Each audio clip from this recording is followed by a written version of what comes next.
Hello students, and welcome to lecture video number 3 on chapter 8, which is about the progressive era. Now we're starting off today talking about government reform, or things that the progressives began to get changed in government. We're going to start with city government. First of all, in 1900, a hurricane devastated a town called Galveston, Texas, which is on the Gulf of Mexico. Because of the utter devastation, the city replaced the mayor with a 5-person commission to rebuild the city. They found out that this system worked so much better than having one mayor, and the idea spread across the country, so that by 1918, about 500 cities in America had adopted what became known as the Galveston Plan, and Dayton, Ohio, which is very near to us, was one such city. They began to change things with elections, the progressives did. For example, they got the direct primary installed. In the direct primary, citizens themselves choose the nominees for the general election. It's like a playoff. The Republicans will choose one out of many, and the Democrats will choose one out of many, and the winner from each party then face each other in the general election. This was the direct primary. Before this, the party leaders or party bosses of each of the parties, the Democrats and Republicans, chose the nominee, and the people had no say. We also had the initiative. The initiative gave people the power to pass laws without sending it to the legislative body, so without sending it to a state government. Now, to do this, though, you need a petition with so many signatures, and then the law or the issue will pass. And we have also the referendum and the recall.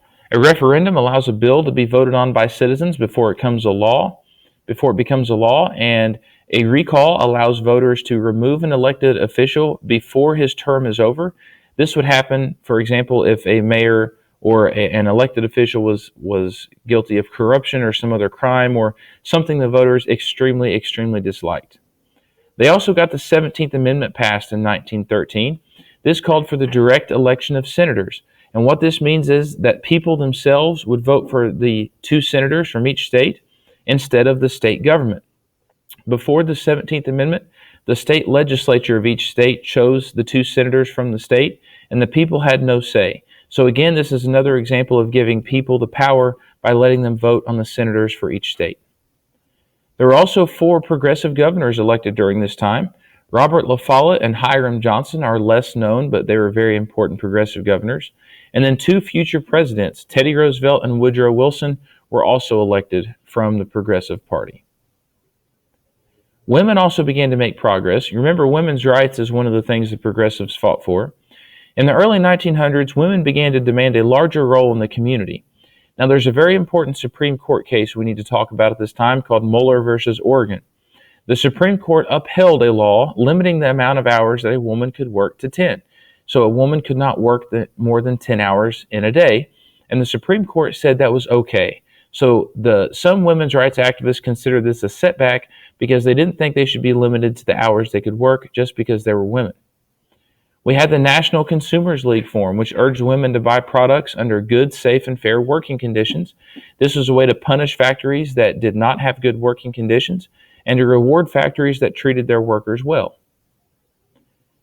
We also had the temperance movement. Now, temperance means that you never drink alcohol. So the temperance movement was a campaign to get alcohol banned in this country and was led by a group called the Women's Christian Temperance Union. This was one of the progressive agendas. This is one of their ideas. They wanted to ban alcohol. There's a woman named Ida B. Wells. She was a black teacher, and she helped form what was called the National Association of Colored Women. This was to help African American women throughout the country. Now, you need to understand the term suffrage. Suffrage means the right to vote. And this was the boldest, most important goal of women in the early 1900s, was to get the right to vote, or to get suffrage for women. Another famous woman and leader of the women's rights movement is Carrie Chapman Catt. She led what was called the National American Women's Suffrage Association, and her main goal was to fight for women's suffrage, or women's right to vote. Now, by 1918, there was some success because women could vote in New York, Michigan, and Oklahoma, but it wasn't made nationwide until the 19th Amendment was passed in 1920. This gave women the right to vote all across the nation, and this was because of the hard work of many suffragettes across the country. And a suffragette is a woman who helped promote women's suffrage, or a woman's right to vote. Now, African Americans were also fighting for their rights during this time, and we will pick up with that in lecture video number 3. And thank you for watching.